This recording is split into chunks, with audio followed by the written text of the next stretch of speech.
모시의 특징 중에 하나는 이제 후대 사람들의 평가입니다만은 작가가 누구냐, 그 다음에 뭐 언제 썼냐 여러 가지 문제가 많고 그 중국의 사서나 아니면 기록을 봐도 이에 관한 얘기가 지금 여러 가지가 있기 때문에 뭐 자세한 얘기는 할 필요가 없지만 어쨌든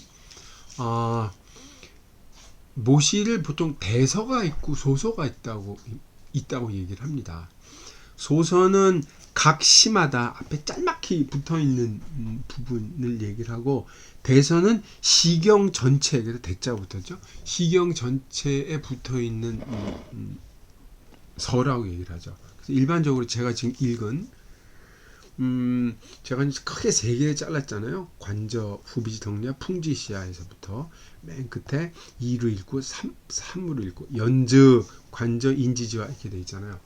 이거 전체를 대서라고 일반적으로 얘기를 하는데 다른 의견 가운데 하나는 대서 가운데 대서이지만 여기에는 소서도 포함되어 있다고 얘기를 합니다.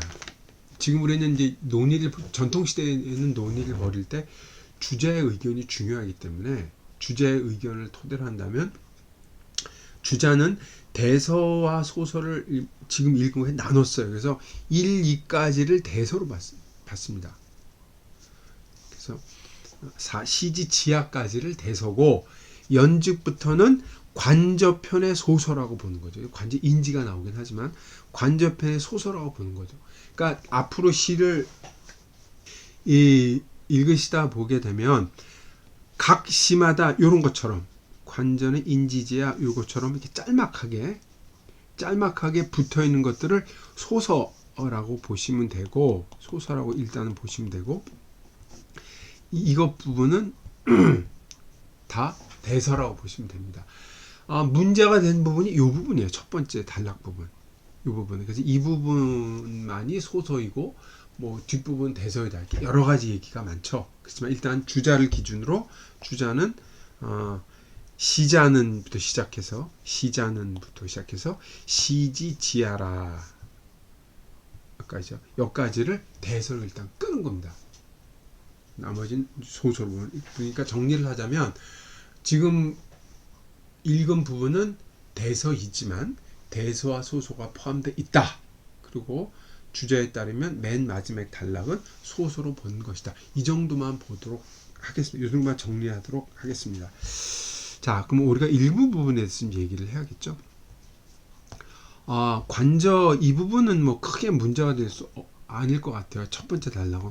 두 번째 단락 대서분의 시란 무엇인가에 대해서부터 시지 지하까지가 사실 문제가 되는 부분이죠.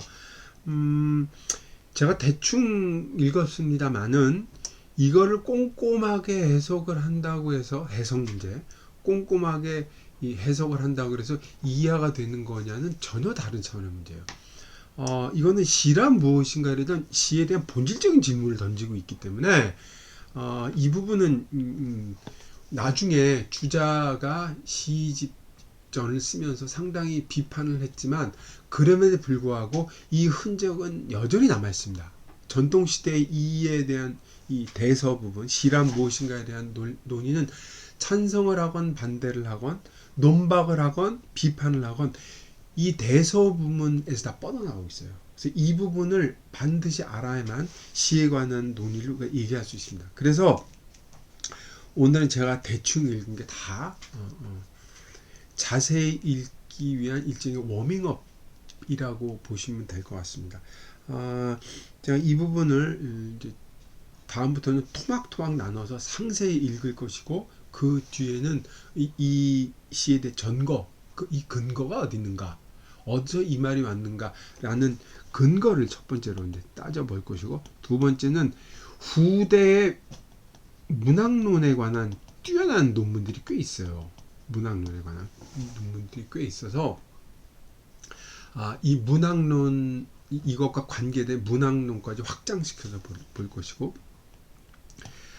세 번째는 이 부분에 대해서 주석자들이 어떤 의견을 했는지 해서 주석 부분까지를 검토해 볼 생각입니다. 그래서 제가 오늘 대충 읽은 것들이 생각보다 시간이 많이 걸릴 수가 있습니다. 그래서 이 부분은 좀 뭐랄까 어서 좀 간직을 하시고 읽을 때마다 기억을 환기시키셨으면 좋겠습니다. 제가 아까 시경 해석사와 시경학을 말씀드리긴 했지만 이 부분은 이제 참고 전체 틀만 좀 하시고 우리가 지금 어떻게 읽고 있는지 어디를 읽고 있는지를 봐야 되기 때문에 말씀드린 거고, 지금 제가 읽은 부분은 전통적인 시경학에서 핵심이 되는 밑바탕이 되는 부분이고 이거 토대가 된 부분이기 때문에 이거에 관해서 자세히 말씀드리도록 하겠습니다. 특히 문제가 되는 부분이 이 풍비흥 이게 아송 이렇게 되는 거죠. 풍부비흥 아송, 그러니까 풍아송 비부흥. 여기서는 풍아송에 대해서는 얘기를 하지만 부비흥에 대해서는 전혀 얘기를 하지 않았어요. 이것도 문제적이죠.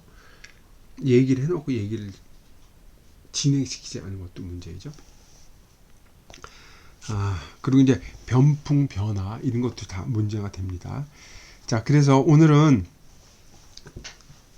본문을 읽기는 했지만 또 역시 그 전체적인 윤곽을 제시하는 데만 그쵸 좀 민망하긴 합니다만은 다음 시간부터는 이 부분을 하나하나 뜯어 읽으면서 시란 무엇인지 이것이 왜 문제가 됐는지에 대해서 검토하도록 하겠습니다.